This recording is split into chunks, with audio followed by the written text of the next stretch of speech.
Hello, everybody. Welcome to the very first episode of Hello Heisman from the Varsity Podcast Network.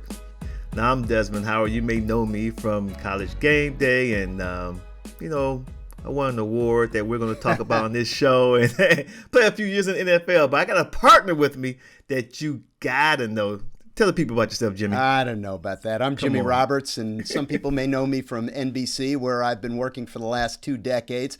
Been part of our college football coverage as well as a number of other things. But before that, I worked at ESPN for a long while. Mm-hmm. And I'll tell you what, we're here to talk about the Heisman Trophy, which, for my money, is one of the most special awards in all of sports, all over the world. Goes all the way back to 1935. And I know you know this, Des. Yes, sir. Jay Berwanger, 1935, University of Chicago, right? Exactly, yes, sir. I think one of my co-hosts, Lee Corso, he may have voted for Jay in that. I thought you said he may have played with him.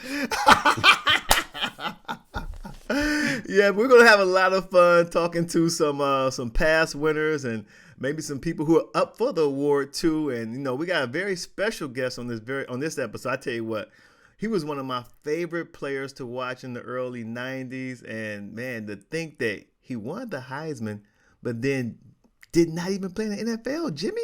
Yeah, it's amazing. Charlie Ward was the quarterback at Florida State. He won a national championship there, but he was also the point guard on Florida State's basketball team, played on a great team. And if you think about it, the athletic ability of a point guard to play quarterback, he was a dynamic, exciting player to watch. So we're going to catch up with Charlie Ward. A lot of interesting thoughts from him.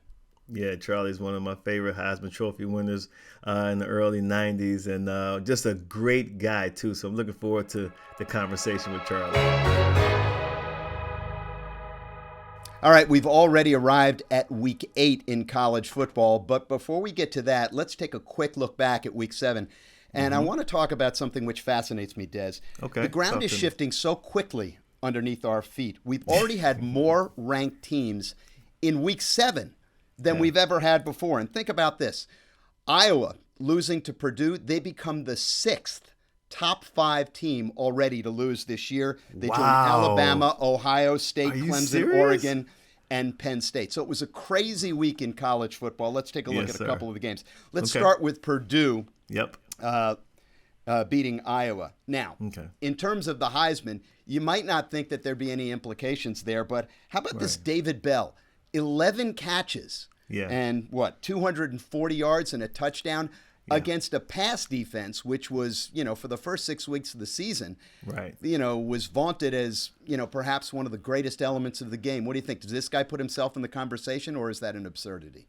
I don't think it's an absurdity, because what you want to do, Jim, is you want to have a big game against the top opponents. I mean, you're playing a number 2 team in the nation, which is what Iowa was ranked at that time. And for you to go out there, for Bell to go out there and put up that type of clinic, I mean, it was like a clinic. I mean, I'm watching this young man. I'm like, whoa, like he's at another level right now today. It's almost like he accepted the challenge. Like, okay, this is like the best secondary, if not in the FBS, at least in our conference in the Big Ten. So I'm going to go out there. I'm going to accept this challenge. These guys averaging like 3 to 4 INTs a game. Okay, let's see what you got for me. And Purdue and Bell, that offense, they accepted the challenge. He went out there, put up some big numbers. He's going to have to build off of that resume, though, now, if he's going to be into the Heisman conversation. That's the way I look at it, Jimmy.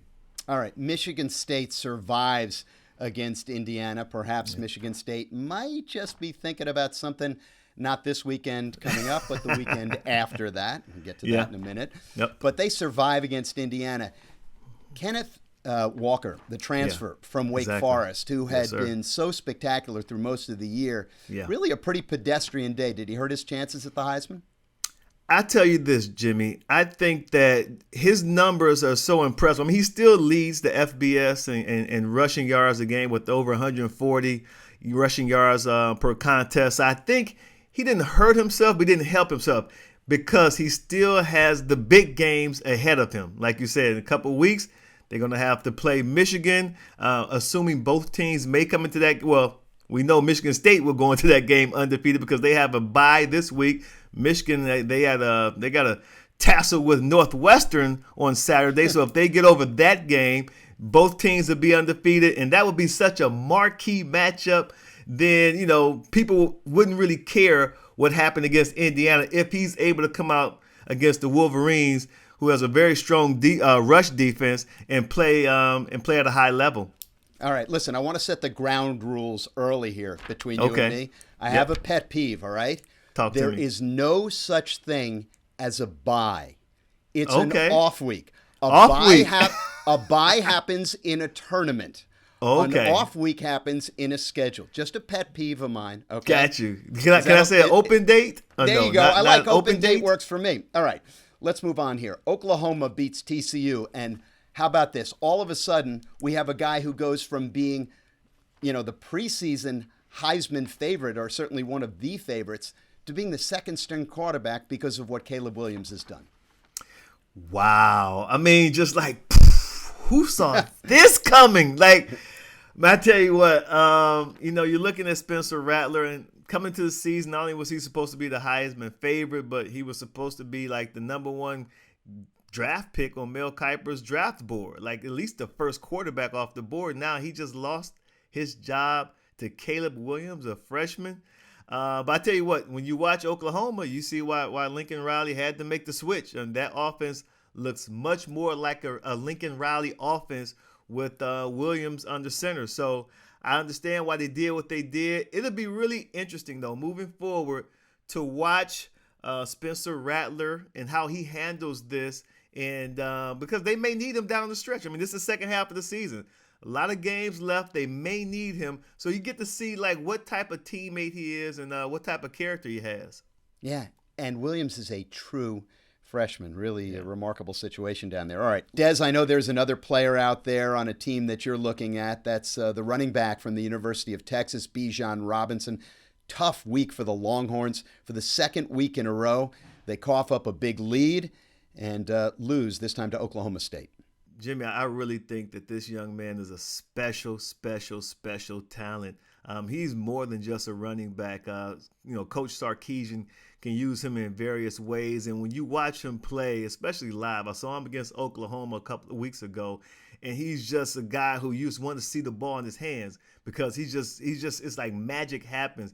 He great hand-eye coordination, excellent vision, superb contact balance, meaning like when someone goes to tackle him, he's able to take the blow, but then at the same time put his foot in the ground and accelerate. Coach Sarkisian said, I've been around some great players, but never a player who can do some of the things that Bijan Robinson is able to do on the field. But Jimmy's coming off of 2 losses now. You just mentioned, 2 weeks ago against Oklahoma, last week against Oklahoma State. They're going to have to get some W's under their belt, and he's going to have to put up some big numbers if he's going to stay in the Heisman race. But there's no doubt in my mind, he is definitely one of the best players in college football. All right, let's talk about another one of the best players in college football and an interesting game last week. Certainly a lively one to watch. So Ole Miss survives at Tennessee, and the ending to that game was crazy. But Matt Corral, the Ole Miss quarterback, his numbers are insane. So this past week, he was 21 of 38, 231 yards, 2 touchdowns. And oh, by the way, and I had to double check this, he ran for 195 yards. 195 yards. Are you serious? Where is he on your Heisman watch list right now? Well, Matt Corral was like one of the favorites going into the Alabama game. And then when they lost that game, people started to say, okay, well, I don't think they paid as much attention to him. But when you watch Matt Corral and you see what he means to Ole Miss's offense and what he's able to bring to the table, I mean, it's just astounding because, I'm watching the game, and it was a really good game, very competitive game. And, of course, the storyline was Lane Kiffin coming back to Tennessee. But when you get beyond all of that, Jimmy, you start to watch the execution on the field. You see Matt Corral play. I knew that he was, was a very dangerous dual-threat quarterback, but I never imagined that he rushed for almost 200 yards, too. So, kudos to Matt Corral. I think, he's going to keep it going. As long as they keep winning and he's putting up impressive numbers like that, then in my opinion, the Alabama game does not affect him as badly. I think that he stays in the conversation. Yeah. Big week coming up, certainly individually for some of these players, but for a number of teams as well. Yeah. Going to step aside for a minute, but when we come back, the great Charlie Ward, Heisman Trophy winner, NBA star, joins us here on Hello Heisman. Charlie Ward, they move left. The Seminoles, good snap from Shiver. Charlie has all kinds of time. Flushed out of the pocket, goes to his right, looks downfield, throws the ball downfield, has Bud fire at the 40, fire at the 35, 30, 25, 20, 15, 10, 5, touchdown, Florida Skyline. Charlie Ward zigzags in the backfield, avoids the rush, directs Fryer deep, and hits him on the run. Man, our guest this week, I'm so excited to talk to Charlie Ward. He was one of my favorite players to watch. A great dude, too. I've had conversations with him recently, too, about players that he used to coach who were in college and now, draft eligible. But, man, I'm so looking forward to talking to Charlie, man. He had an incredible career, Jimmy, too. He's really something special. Des, when we talk about the great two-sport athletes, we talk about, Bo Jackson or Kyler Murray, maybe Deion Sanders. Right. But how about Charlie Ward? Wins the national championship with Florida State, wins the Heisman Trophy that year. Yes, sir. Also wins the Maxwell and Davey O'Brien Awards, Exactly. And then goes on not to play in the NFL, but he goes on to play 9 years in the NBA, most of them with the New York Knicks. By the way, he is the only Heisman Trophy winner to ever play in the NBA, inducted into the College Football Hall of Fame in 2006. Yeah. This guy had some serious skills. Hey, Charlie, thanks for joining us, man. Really appreciate this. Doing just fine. Is that Desmond Howard? Hey. The Desmond Howard. The Desmond Howard. Yeah. It's more like the Jimmy Roberts. Man. We got Jimmy with us, Charlie. and of course, we're joined by the Charlie Ward. Well, I am grateful to be on this show with you guys. It's definitely a great honor. No, we appreciate having you. We appreciate having you. Hey, I tell you what, you're one of the most really early, exciting quarterbacks to win the Heisman. So we'd like to talk to you a little bit about that year that you won the Heisman. Now, coming into that season, was it 1993, correct? Correct. Coming into that season, were you on anybody's Heisman watch list? Where were you as far as on that Heisman radar that season? Well, my junior year, I started out a little slow. I threw a lot of interceptions trying to figure that thing out. But once I figured it out, it turned out pretty good moving forward at the end of this season. And I think that's where, with our team only losing one game that year, and that was to Miami by 3 points. Okay. And we had most of our team coming back. And so when you're in that state, as far as your team, and you have individual players that have, shown promise in certain areas. I mean, we had more guys just outside of the Heisman on watch lists early on that year. And All-American teams as well. So we were the number one team coming in. And so that was like the deal. If you're the number one team, most times you're going to have very good football players on that team. Right. And I was grateful to be able to be one of those many players. And, that started a Heisman watch. And then I had a group called the Burning Spear started our school. Okay. They wanted to do the campaigning for me. I wasn't really big into it. I did one promo for it, and I told them I wasn't going to be involved in the campaigning part. I had to do my part on the field, right? To be able to, if that was going to be a goal that was going to be reached, they can do their part. I can do my part, and if it's God's will, let it happen. But the season was, something that we were expecting to come out and play well. The first few games, we kind of blew everyone out. The games weren't close. We had a good game against Miami, where we ended up winning I think it was 28-10. And of course, we ended up losing to Notre Dame that year, but we finished the year, winning the national championship. So it was a great, solid year, but our expectations were met by winning the national championship. But in the meantime, when you have a national championship team, individual awards happen as well. Charlie, you talk about an awful lot about the team, and that's what college football is. I mean, it's a lot of guys working together, not only the coaching staff and the players, the support staff and everybody else. At what point did the whole Heisman thing kind of come on your radar, and how important was it to you as, the season was going along? Well, to be honest with you, I mean, that was an individual goal. I think we all set individual goals at the beginning of the year.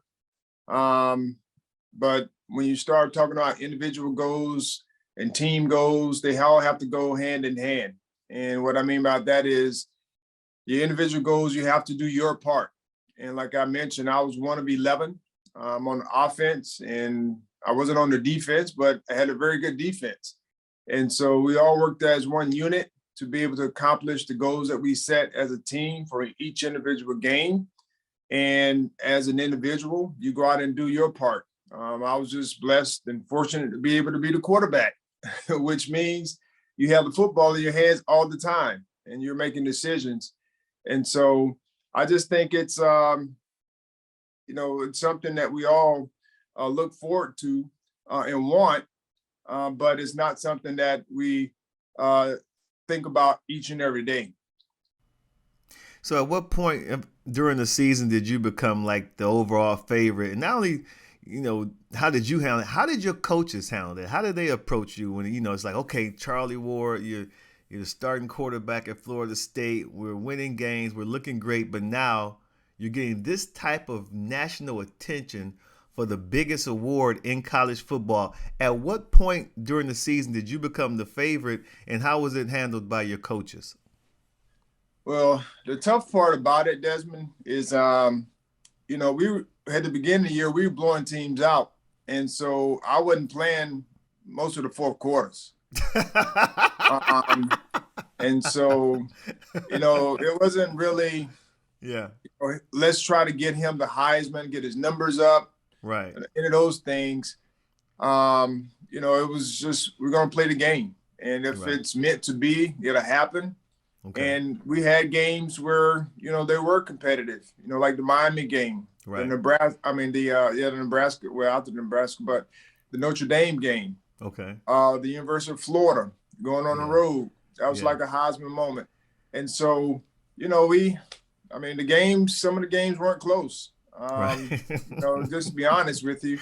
But, the games that were competitive, we played well in as individuals, as a team, and those things I think matter. But the coaches, it wasn't any pressure on me to go out and perform at a high level. I just went out each and every game to do my job and do it to the best of my ability. We prepared that way. And we let it happen naturally. It wasn't anything forced.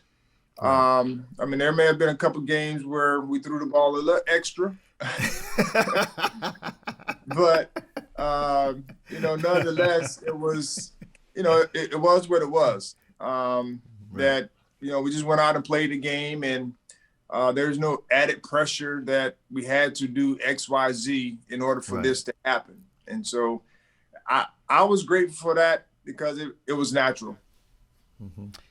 Charlie, you say that you were fortunate to be the quarterback on a very, very good team. I think that brings up an interesting point.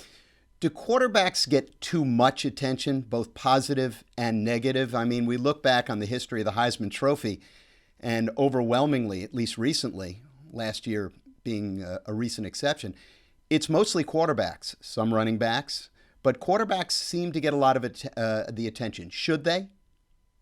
Well, I look at it this way. The quarterback is like the head coach. He's going to get the blame, whether it's good or he's going to get the blame. He's going to also get the credit. And I think it's very similar, because the head coach a lot of times gets gets the blame and he gets the credit when there's a lot of other people that we're dependent on to, be successful or not be successful.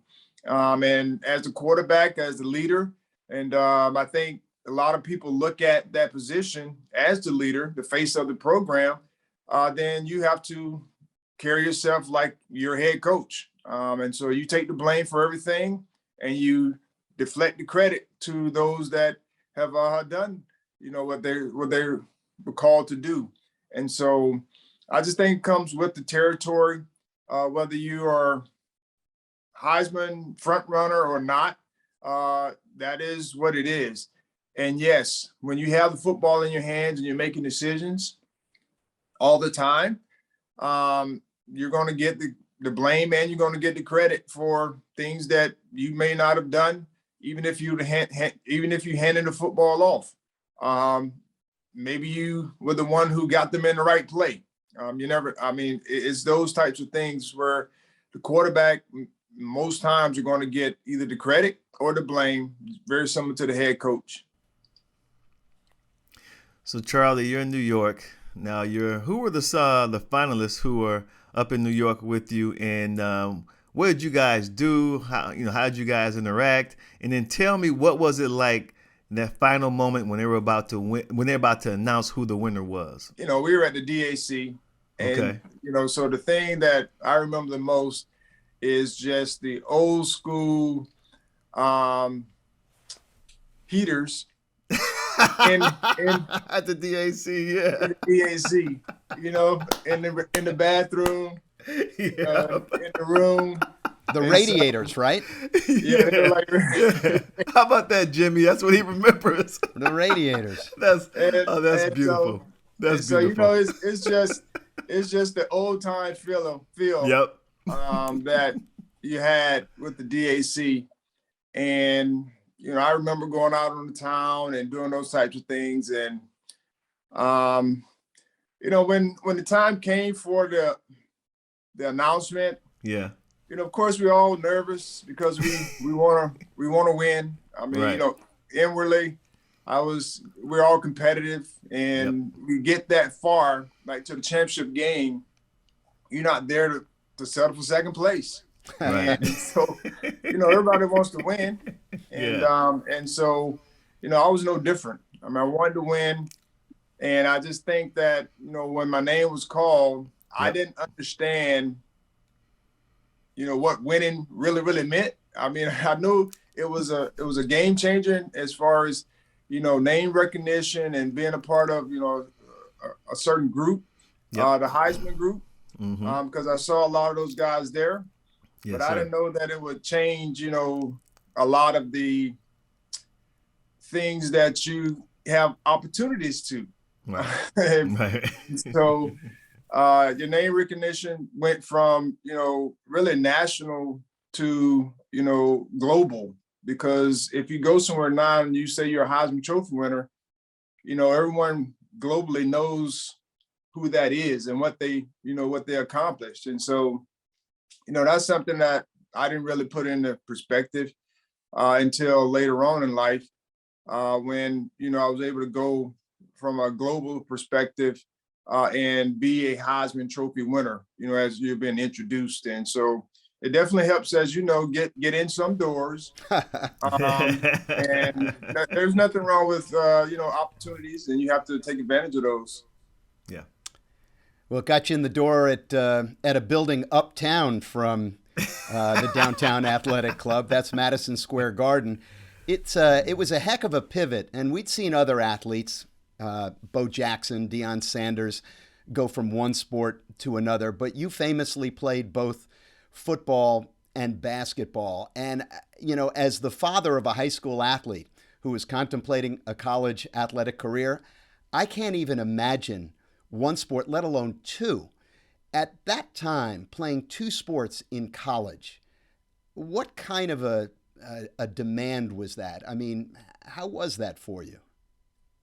Well, it was, people say it's a demand, but all my life, I've been an athlete. And, when I go around and speak, I talk about if I could have been a professional athlete in the first grade, that was me. Like school could have been optional. Well, that right there sounds like one of my kids. Yeah. So, one of mine too. I just enjoyed playing sports. I mean, God blessed me with a great hand-eye coordination, and and that's something I just enjoyed. I picked up a lot of things easily from that perspective, and so all I did was play ball all the time.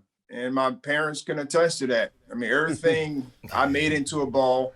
My dad was a coach, so I watched it all the time. And I, went to practices and the whole thing growing up.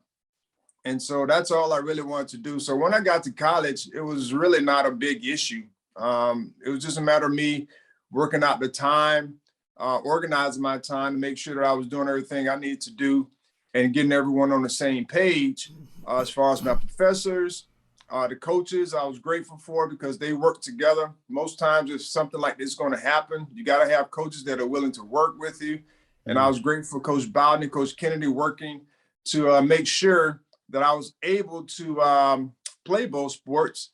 And, for me, it was just something I enjoyed doing. Of course, I was never in basketball shape except for 1 year. That was the year that Coach Bowden allowed me to go and play basketball full time, during football season.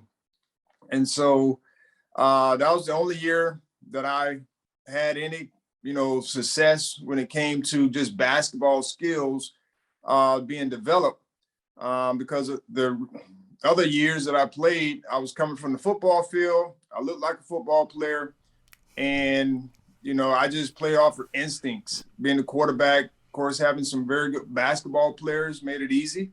Like 3 first rounders passing the ball to doesn't help. I mean, it doesn't hurt.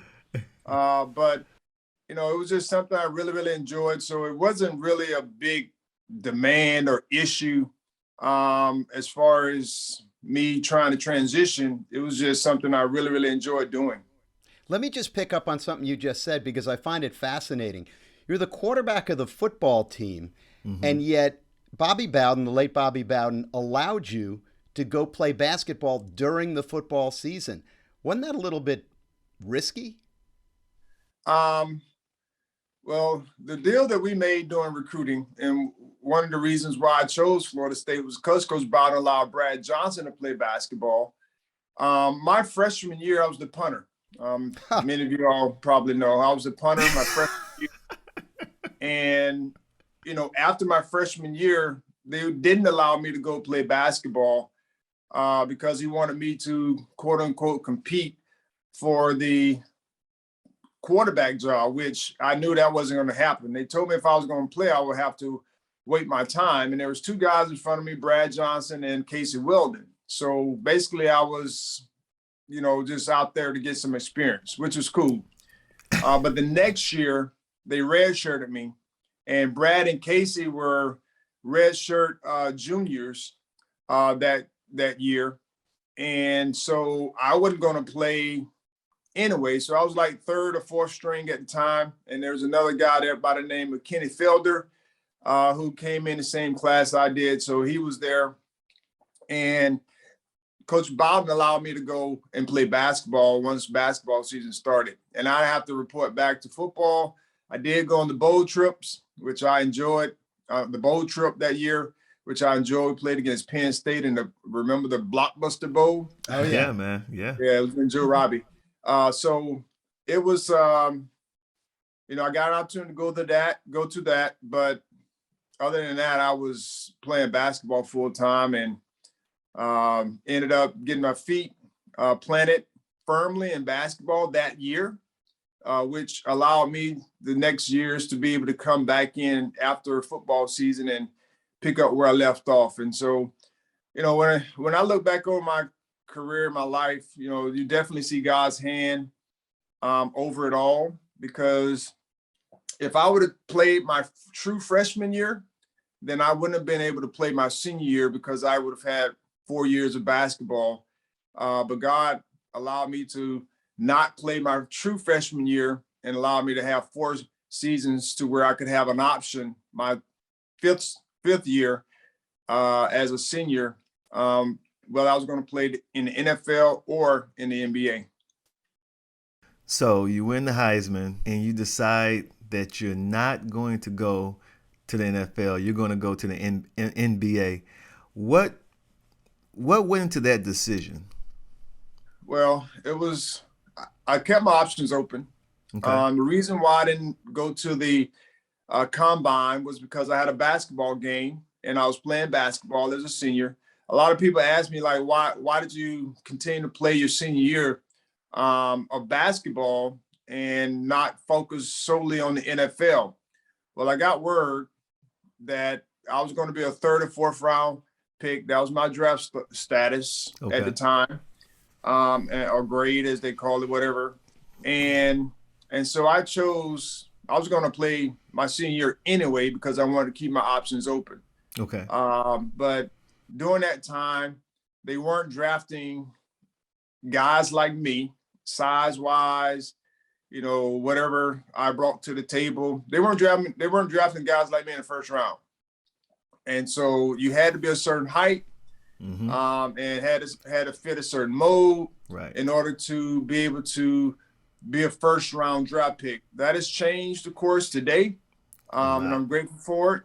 But during my time, that wasn't, regardless of what happened, what I did at the combine, how I spoke, whatever, it didn't really matter. I was going to be a 3rd or 4th round draft pick, which is cool. I mean, if that was my only option. But I continued to play my senior year, and the NFL, they didn't want to take a risk on me because they felt like I wasn't 100% committed to the process, which I was not. I was 95. It was just that other 5% that I didn't do. I did on campus, did the on campus, pro day on campus, measurements, and did all, things I needed to do. But my prayer the whole time was, God, please close the door and open the door. And, when it was all said and done, I was grateful that I didn't have to choose between the NFL and the NBA. And God closed that door from the NFL. And then it gave me an opportunity to work on my skills and do all the things I need to do from an NBA perspective to be able to be drafted, period. And I had no clue that I would be a 1st round pick in the NBA when I was going through this whole process. I just worked and put the time in, and I was grateful for opportunities to be able to showcase my talent. And God opened that door, and I was grateful for it. I want to talk a little bit more about the Knicks. And when you went to the NBA, how was the reception? How were you received by your NBA teammates when you first got there? And I actually remember coming to visit you at one game up in Madison Square Garden. And Larry Johnson was like, all right, now Charlie, come here. Now who's the best football player in the locker room? Like that. Grandmama. Grandmama had a great personality. It just seemed like they really, really loved you. Talk to us about the reception that you received from your New York Knicks teammates. Well, it was very interesting because, they saw me as a Heisman winner. Yep. And, like I mentioned, it brings something to the table. I looked up to them as professional basketball players, and I knew their careers and those types of things. A few of them I played against. But, they saw me as a Heisman winner, also as a teammate. And some days we used to, for warm-up, our trainer, Greg Brittenham, used to pull out the footballs, and we would, for a warm-up, we would throw the football around the gym. Wow. Everybody line up, and we'll throw the football around the gym, and that was like our warm-up, and then, of course, we would stretch. But, it was just – it just added dimension to practice if that's what we wanted to do. But, my first few practices, of course, they had an initiation piece with Coach Riley. where you had to go through the line, the gauntlet they call it, and take the hit, and that was his whole mantra, and what have you. And I wasn't about contact. I mean, unless it was on my terms, But we went through the gauntlet, and I stepped through and didn't get hit. My buddy Monty Williams actually went before me, and he got hit, and he got stood up. And next thing you know, he had a bloody nose and mouth, and I was like, man, I'm not allowing them to touch me.